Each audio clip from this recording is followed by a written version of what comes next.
എന്നമ്മേ ഒന്നു കാണാൻ എത്ര നാളായി ഞാൻ കൊതിച്ചു ഈ മടി വീണുറങ്ങാൻ എത്ര രാവിൽ ഞാൻ നിനച്ചു കണ്ടില്ലല്ലോ കേട്ടില്ലല്ലോ. ഈ പാട്ട് നിങ്ങൾ കേട്ടിട്ടുണ്ടോ? നമ്മൾ എന്ന സിനിമയിലെ അതിമനോഹരമായിട്ടുള്ള ഒരു പാട്ടാണ്. ഒരു പക്ഷെ നമ്മുടെ നെഞ്ചിലൊരു പെടപെടപ്പും ഭയങ്കര സങ്കടമൊക്കെ തരുന്ന ഒരു പാട്ട്. ഇത് അമ്മയെ കുറിച്ചുള്ള പാട്ടാണ്. ഒരുപക്ഷെ അമ്മ എന്ന് പറയുന്നത് നമുക്ക് ഏറ്റവും പ്രിയപ്പെട്ടതായിരിക്കും, അല്ലെ? അമ്മയേക്കാൾ വലുതായിട്ട് ഒന്നുമില്ല.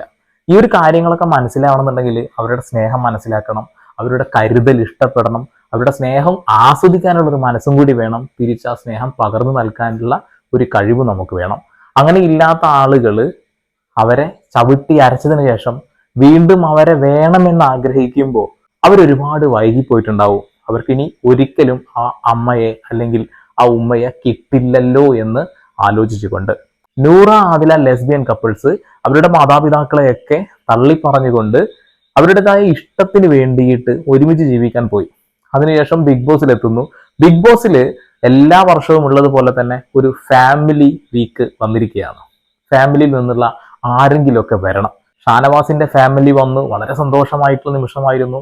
അനീഷിന്റെ ഫാമിലി വന്നു, അതിലേറെ വിഷമവും സന്തോഷവും ഒക്കെ നമുക്ക് നൽകിയ നിമിഷങ്ങൾ കാണാൻ കഴിഞ്ഞു. ബിന്നിയുടെ ഭർത്താവ് വരുന്നു. അങ്ങനെ ഓരോ ആളുകളുടെയും ഫാമിലി വന്നപ്പോൾ ആദിലയുടെയും നൂറയുടെയും ആര് വരും എന്നുള്ളത് ചോദ്യചിഹ്നമാണ്. നമുക്ക് ഉറപ്പായിട്ട് ഒരു കാര്യം അറിയാം, അവരുടെ ഫാമിലി എന്തായാലും അവരെ ആക്സെപ്റ്റ് ചെയ്യാനുള്ള സാധ്യത വളരെ വളരെ കുറവാണ് എന്നുള്ളത്. ഇനി എങ്ങാനും അവർ ആക്സെപ്റ്റ് ചെയ്തിട്ടുണ്ട് എങ്കിൽ തന്നെ അത് ഈ സമൂഹത്തിന് കൊടുക്കുന്ന ഒരു വലിയ തെറ്റായ സന്ദേശം കൂടി ഉണ്ട് എന്നുള്ളത് അതെല്ലാവർക്കും അറിയാം. നമ്മുടെ മക്കള് ഒരിക്കലും ആദിലയെയും നൂറയെയും പോലെ സ്വർഗ അനുരാഗികളാവാതിരിക്കാൻ വേണ്ടി നമ്മൾ പ്രാർത്ഥിക്കുന്നുണ്ട്. കഴിഞ്ഞ ദിവസം അക്ബർ പറഞ്ഞ ഒരു സ്റ്റേറ്റ്മെന്റ്, ഈ ഒരു സ്റ്റേറ്റ്മെന്റോട് കൂടിയിട്ട് ആദില അങ്ങ് കരയുകയാണ്. ആ ഒരു കരച്ചിൽ ഒരു പക്ഷേ എനിക്ക് ഒരു സങ്കടം തോന്നിയെങ്കിൽ പോലും ഉള്ളിൽ ഞാൻ തുടക്കത്തിൽ പാടിയ ആ ഉമ്മയെ കുറിച്ച് ഓർത്തുപോയി. നമുക്ക് നേരെ വീഡിയോ കാണാം. എന്റെ ആഗ്രഹം എന്റെ ഉമ്മയും ഷെറീനും ലാസ്റ്റ് വന്നാ മതി. ഞാൻ അടുത്ത ആദിലയുടെ ദിയാസനെ വരട്ടെ. ദിയാസനെ വരാ അല്ല, അപ്പൊ നമ്മള് ഇവിടെ അടിയാവും. നമ്മളെ വേറെ ലെവലാവും. ഇവിടെ ഫുൾ ചർച്ച ആയിരിക്കും. ചർച്ച സങ്കടമുണ്ടോ? അയ്യോടാ. അങ്ങനെ ഒരു ഉമ്മയും ഉപ്പയൊക്കെ ഉണ്ടായിരുന്നല്ലോ അല്ലെ? അവരൊക്കെ തള്ളി പറഞ്ഞുകൊണ്ടാണല്ലോ നിങ്ങൾ ഇപ്പോൾ ഒരുമിച്ച് മുന്നോട്ട് പോകുന്നത്. അങ്ങനെ പറയില്ലേ, അവർക്ക് വിഷമമാവുമെന്ന് പറയുമ്പോൾ ദിയാസനയും അതേപോലെ തന്നെ സീസൺ 4 ഉണ്ടായിരുന്ന ജാസ്മിനുമാണ് ഇവർക്ക് വേണ്ടി വരുന്നത് എന്നുള്ള രീതിയിലുള്ള ഒരു പ്രചരണമൊക്കെ നടക്കുന്നുണ്ട്. എത്രത്തോളം ശരിയാണെന്ന് അറിയില്ല. പലപ്പോഴും പല ആളുകൾക്കും ബിഗ് ബോസിൽ നടക്കുന്ന കാര്യങ്ങൾ മുൻകൂട്ടി അറിയാൻ കഴിയുകയും അത് നിങ്ങളുടെ മുന്നിലേക്ക് എത്തിക്കുന്ന ഒരു പരിപാടിയും കണ്ടുകൊണ്ടിരിക്കുന്നുണ്ട്. അതായത് ബിഗ് ബോസ് എന്ന് പറയുന്നത് അത്ര സെക്യൂർ ആയിട്ടുള്ള കാര്യങ്ങൾ സൂക്ഷിച്ചു വെക്കാൻ കഴിയുന്ന ഒരു ടീമല്ല. അതൊക്കെ പുറത്തേക്ക് പണത്തിന് വേണ്ടിയാണോ എന്തിനാണോന്ന് അറിയില്ല, പുറത്തേക്ക് വിടുന്നുണ്ട്.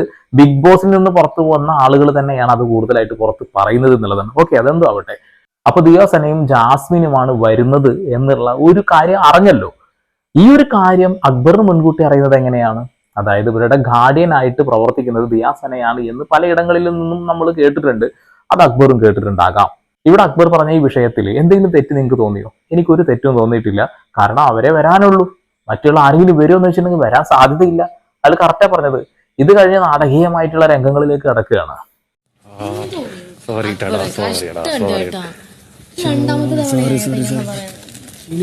അങ്ങനെ എടുക്കലുള്ളൂ.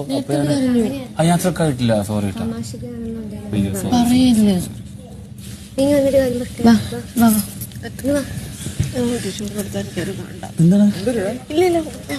നിനക്ക് ഞാനില്ലേ എല്ലാ തോന്നിവാസത്തിനും കൂട്ടു നിൽക്കാൻ പറ്റുന്ന ഒരേ ഒരു വ്യക്തി, അത് ഞാൻ. എന്ത് തോന്നിവാസത്തിനും കൂടെ നിൽക്കാൻ ഞാനുണ്ടല്ലോ എന്നാണ് നെവിൻ പറഞ്ഞത്. അതായത് ഇതൊരു തോന്നിയവാസമായിട്ട് നെവിന് തന്നെ തോന്നിക്കഴിഞ്ഞു എന്നുള്ളതാണ്. അത് നല്ലൊരു തിരിച്ചറിവാണ്. അതായത് സ്വന്തം ഫാമിലിയൊക്കെ തള്ളി പറഞ്ഞുകൊണ്ട് അവർ കാലിൽ വീണു. അവർക്ക് നൊന്ത് പ്രസവിച്ച കുഞ്ഞിന് വേണ്ടി കാലിൽ വീണാണ് ആദിലയുടെ. എന്നിട്ട് പോലെ അത് വിട്ടുകൊടുത്തില്ല. അവസാനം ഇത്തരം സന്ദർഭങ്ങളൊക്കെ വരുമ്പോൾ ഇവിടെ ഒരു കരച്ചിൽ ഡ്രാമ ചെയ്തു കഴിഞ്ഞാൽ അത്യാവശ്യം വോട്ട് കിട്ടും. ഈ ഒരു കരച്ചിൽ ഡ്രാമക്ക് പിന്നിൽ ഒരു വലിയ കാര്യം കൂടി ഉണ്ട് എന്നുള്ളതാണ്. ഈ ആഴ്ചത്തെ നോമിനേഷനിൽ ഉള്ളത് ആദിലയും നൂറയും ഒരുമിച്ചാണ്. ഒരു പക്ഷേ ആദിലക്ക് നൂറയേക്കാൾ വോട്ട് നേടാൻ കഴിയില്ല എന്നുറപ്പാണ്. അതൊന്നും കൂടാതെ ഏറ്റവും രസകരമായ ഒരു കാര്യം കൂടി പറഞ്ഞേക്കാം. ഷാനവാസിനെയും അനീഷിനെയും മനഃപൂർവ്വം ഈ നോമിനേഷനിൽ നിന്ന് മാറ്റി നിർത്തിപ്പെട്ടിട്ടുണ്ടെന്നുണ്ടെങ്കിൽ തീർച്ചയായിട്ടും വോട്ട് ഡിവൈഡ് ആവാതിരിക്കാൻ വേണ്ടി തന്നെയാണ് അത് എന്നുള്ളതാണ്. ഇവിടെ 100 നിലനിൽക്കും, ആദില പുറത്തു പോകും. അപ്പൊ രണ്ടുപേരെയും നിലനിർത്താൻ വേണ്ടിയിട്ട് ബാക്കിയുള്ള ആളുകളുടെ വോട്ടുകളൊക്കെ ആദിലയിലേക്കും കൂടി എത്തിക്കാൻ വേണ്ടി ആദില കളിക്കുന്ന ഒരു നാടകമാണ്. കാരണം ആദിലക്ക് ഓൾറെഡി അറിയുന്ന കാര്യം തന്നെയാണ്, തന്റെ ഫാമിലി തന്നെ തിരിഞ്ഞു പോലും നോക്കില്ല എന്നുള്ളത്. അതിന് പ്രധാനപ്പെട്ട കാര്യങ്ങൾ ഇവർ തന്നെ ഉണ്ടാക്കി വെച്ചിട്ടുണ്ട്. ആ ഉമ്മയെയും ഉപ്പയെയും ഒക്കെ തല്ലുമെന്നും, അതേപോലെ അനീഷിനെ കാണുമ്പോൾ എന്റെ ഉപ്പയെ പോലെ എനിക്ക് തോന്നുന്നു, വെറുപ്പാണ് എന്ന് പറഞ്ഞതൊക്കെ നിങ്ങൾ കേട്ടതല്ലേ. അതേപോലെ തന്നെ എന്റെ ഉപ്പ ഒരു പൊട്ടനാണ്, അതുകൊണ്ടാണല്ലോ സ്വർഗാനുരാഗിയായ എന്നെ ആ ഒരു കോളേജിൽ കൊണ്ടുപോയി ചേർത്തത് എന്നുള്ളത്. അങ്ങനെയൊക്കെ നിരന്തരമായിട്ട് ക്രൂശിച്ച ആ മാതാപിതാക്കൾ നിങ്ങൾക്ക് വേണ്ടി വരികയാണെങ്കിൽ അതൊക്കെ വലിയ സംഭവമായിട്ട് ഞാൻ കാണും കേട്ടോ. അത് ഞാൻ എൻ്റെ ഡയറിയിൽ കുറിക്കുകയും ചെയ്യും. അതായത് ഇതൊരു ലോകാത്ഭുതങ്ങളിൽ ഒന്നാണ് എന്നുള്ളത്. തുടർന്നൊന്ന് കാണാം കേട്ടോ ഇനി ആദിലയുടെ ഭാവമാറ്റം. ഏയ് എന്തുവാന്ന്? എന്താ വാ എനിക്ക് എനിക്കോ? ഓ അയാളെന്തോ മണ്ടത്തരത്തിന് പറയുന്നത് എന്തിനപ്പോ അല്ല പുള്ളി പറയുന്നത് സത്യമാണോ? ഓക്കെ, പുള്ളി പറയുന്നത് സത്യമാണ്, മണ്ടത്തരത്തിന് പറഞ്ഞൊന്നുമല്ല. അയാൾ മണ്ടത്തരത്തിന് പറഞ്ഞതാണെങ്കിലും അല്ലെങ്കിലും അയാൾ പറഞ്ഞ കറക്റ്റാ. അയാളുടെ ഉമ്മ പറഞ്ഞ കാര്യവും കറക്റ്റ് തന്നെയാണ്. അതായത് അങ്ങനെയാണ് എന്നുള്ളത് ഞാൻ ഇനി കൂട്ടി വെക്കുന്നില്ല. നമ്മുടെ നാട്ടിലുള്ള ആളുകളുടെ പ്രത്യേകതയാണ് ആരാന്റെ നമുക്ക് ഭ്രാന്തായ കാണാൻ നല്ല ചേനാടുന്ന പരിപാടി. അത് കണ്ടു ചിരിക്കാനും അതിനെ കണ്ട് സപ്പോർട്ട് ചെയ്യാൻ അവർക്ക് കഴിയും. സ്വന്തം വീട്ടിൽ ആ പ്രശ്നം ഇല്ലാത്തിടത്തോളം കാലം അവർക്കത് സംഭവിച്ചുകൊണ്ടേയിരിക്കും എന്നുള്ളതാണ്. ഇനി ഞാൻ കുറച്ച് കമന്റുകൾ വായിച്ചു തരാം. ഇവിടെ ആദിലയുടെയും നൂറയുടെയും വീട്ടിൽ നിന്ന് ആരും വരില്ല, പകരം ദിയാസനയാണ് വരുന്നത് എന്ന് പറഞ്ഞിട്ട് അടിക്കുറിപ്പിട്ടുകൊണ്ട് ഫേസ്ബുക്കിലൊക്കെ ഒരു പോസ്റ്റ് കണ്ടു. ഞാൻ ജസ്റ്റ് ഒന്ന് കയറി നോക്കിയപ്പോൾ കണ്ട കുറച്ച് കമന്റുകളാണ്, ഒന്ന് വായിച്ചു തരാം. സ്വന്തം തന്തയെയും തള്ളയെയും മുഖത്തടിക്കും എന്ന് പറഞ്ഞാൽ പിന്നെ ആരാണ് വരിക എന്നാണ് ചോദ്യം. സത്യല്ലേ? സ്വന്തം ഉമ്മയെയും ഉപ്പയെയും അങ്ങനെ ചെയ്യും ഇങ്ങനെ ചെയ്യും എന്ന് പറയുക കൂടാതെ ബിഗ് ബോസിനകത്ത് വന്നിട്ട് പോലും പറഞ്ഞ ഊളത്തരങ്ങൾ നമ്മൾ കണ്ടതല്ലേ. പിന്നെ ആര് സപ്പോർട്ട് ചെയ്യാനാ? കഴിഞ്ഞ ദിവസം കൂടി അനീഷിനെ കാണുമ്പോൾ എൻ്റെ തന്തയെ ഓർമ്മ വരും, അതുകൊണ്ട് എനിക്ക് ഇഷ്ടമല്ല എന്നൊക്കെ പറഞ്ഞിട്ട് പിന്നെ ഫാമിലിയിൽ നിന്ന് ആര് വരുമെന്നാ? ഫാമിലിയിൽ നിന്ന് ആരെങ്കിലും അങ്ങനെ വന്നിട്ടുണ്ടെങ്കിൽ തന്നെ അതൊരു വലിയ തെറ്റായ സന്ദേശം തന്നെയാണ് സമൂഹത്തിന് കൊടുക്കുക.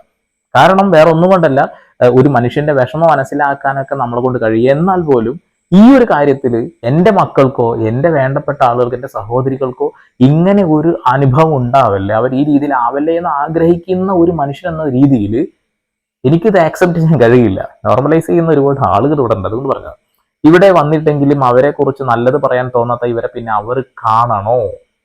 സത്യല്ലേ? ഇവിടെ വന്നിട്ടെങ്കിലും പറയുന്ന വാക്കുകളിൽ നന്മ വേണ്ടേ? നൂറ പോലും ഭയങ്കര രസമായിട്ടാണ് പറഞ്ഞത്. ഇന്ന നാട്ടിലെ ഇന്ന ആളുകൾക്ക് ഇന്ന മക്കൾ പിറന്നു, അവർ പൊന്നുപോലെ നോക്കി അവർക്ക് ഇന്ന പേരിട്ടു, സൂപ്പർ മാർക്കറ്റിന്റെ പേര് പോലെ എൻ്റെ പേരാണ്. അവസാനം അവരെല്ലാവരും കാർക്കിച്ച് തുപ്പിക്കിട്ട് ഇറങ്ങിപ്പോയി. അതും കൂടി കൂട്ടി വെച്ചപ്പോൾ സന്തോഷമായില്ലേ? അത്രേ ഉള്ളൂ. ഒരു സത്യം പറയാനും പറ്റില്ലേ? ആ ഉമ്മക്കും ഉപ്പക്കും എത്ര വിഷമമുണ്ടാവും ഇവരുടെ ഈ പ്രവൃത്തിയിൽ. നമ്മുടെ നാട് പുരോഗമിക്കാത്തിടത്തോളം ഈ രീതിയിലുള്ള ജീവിതം എല്ലാവർക്കും അപമാനമാണ്. ആരെങ്കിലും ഒരാൾ പൊതു ഇടങ്ങളിലെങ്കിലും അപമാനിക്കും. എന്തിനേറെ നൂറക്ക് വരെ മടുത്തു ആദിലെ. അവൾക്ക് എങ്ങനെയെങ്കിലും വീട്ടുകാർ വന്ന് കൊണ്ടായാൽ മതി എന്നായി. സത്യമായിട്ട് എനിക്ക് തോന്നിയിട്ടുണ്ട്. അച്ഛനെ, അമ്മയെ, സഹോദരങ്ങളെ, നാട്ടുകാരെ, വീട്ടുകാരെ എല്ലാം വിട്ടെറിഞ്ഞ് ഈ സെക്സിന് വേണ്ടി മാത്രം. ആ ഒരു കാര്യത്തിനോട് ഞാൻ യോജിക്കുന്നൊന്നുമില്ല. സെക്സിന് വേണ്ടി മാത്രമല്ല, ഇതൊരു ഭയങ്കരമായിട്ടുള്ള ഒരു എന്തായാലും പറയും മാനസികപരമായിട്ടുള്ള ഒരു വിഭ്രാന്തിയായിട്ടും കൂടി നമുക്കതിനെ കണക്കാക്കേണ്ടി വരും. മറ്റൊരു പെണ്ണിന്റെ അടിമയായി ജീവിക്കുക എന്ന് പറഞ്ഞാൽ ഒന്ന് മിണ്ടാനും അഭിപ്രായം പറയാനും ആദില സമ്മതം കൊടുക്കണം. ബിഗ് ബോസ് കാരണമാണ് ഇപ്പോൾ നൂറ ഒന്ന് വാ തുറന്ന് സംസാരിക്കുന്നതും മത്സരത്തിൽ ആക്റ്റീവ് ആക്കുന്നതും. അവിടെ നിന്നും ഇറങ്ങുന്നത് വരെ നൂറയുടെ സ്വാതന്ത്ര്യമുള്ളൂ. എനിക്കത് തോന്നി. കാരണം പല കാര്യങ്ങൾക്കും ഒരു പെർമിഷന് വേണ്ടി കാത്തിരിക്കുന്നത് പോലെ ആദിലക്ക് പലപ്പോഴും നൂറ സംസാരിക്കുന്നത് ഇഷ്ടമല്ല. നൂറ കയറി വന്ന ഉണ്ടല്ലേ എന്താണ് വിളിക്കുക, ബേബി ബേബി ബേബി എന്ന് പറഞ്ഞിട്ട് ആ ബേബി വിളി തന്നെ ഒരു ഭീഷണി പോലെയാണ് എനിക്ക് തോന്നിയിട്ടുള്ളത്. കഴിഞ്ഞിട്ടില്ല. സിമ്പതിക്ക് വേണ്ടിയാണോ ഇതൊക്കെ? എത്രയൊക്കെ സ്വകാര്യ നിമിഷങ്ങൾ ഉണ്ടായെങ്കിലും ജനിപ്പിച്ച തന്തയെയും തള്ളയെയും പറ്റി ഇവളുമാര് പറഞ്ഞത് വെച്ച് നോക്കുമ്പോൾ ഇവർക്ക് ഇത്ര വേദനിക്കേണ്ടി വരുമോ എന്ന് ചിന്തിക്കേണ്ടിയിരിക്കുന്നു. ഇവളുമാര് ചാനലിൽ ഇവളുമാരെ തന്നെ പറഞ്ഞിട്ടുണ്ട്.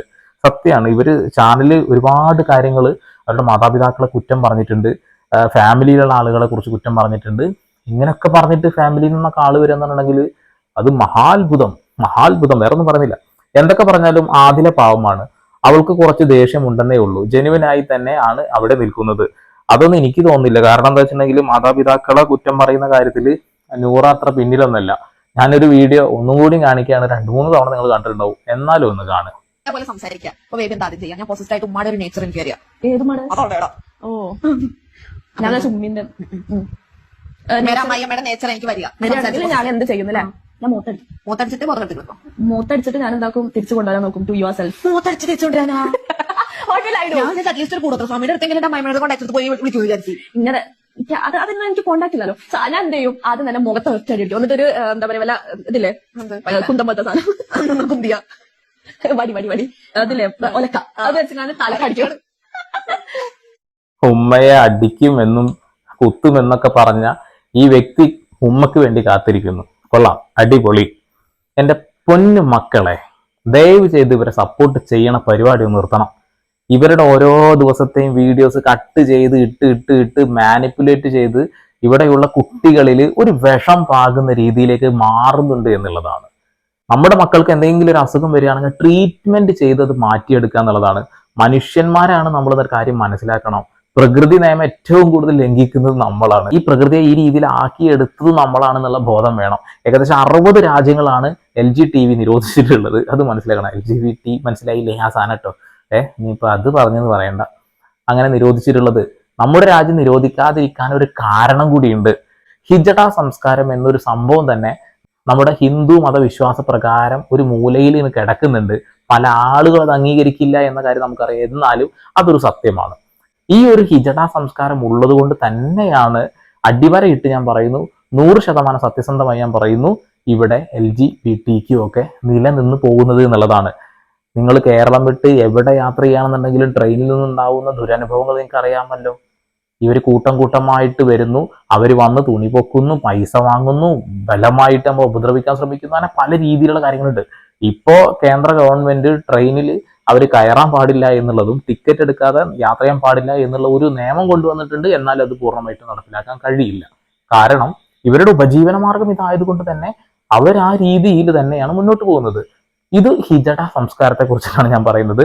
അതിന്റെ ഉള്ളിലേക്ക് ഇറങ്ങി ചെല്ലുകയാണെന്നുണ്ടെങ്കിൽ അത് ഭയാനകമായിട്ടുള്ള സംസ്കാരങ്ങളൊക്കെ ഉണ്ട്. ഈ ഒരു കാര്യം ഇന്ത്യയിൽ നിലനിൽക്കുന്നുണ്ട്. അതുകൊണ്ട് LGBTQ ഇവിടെ നിരോധിക്കാൻ കഴിയില്ല.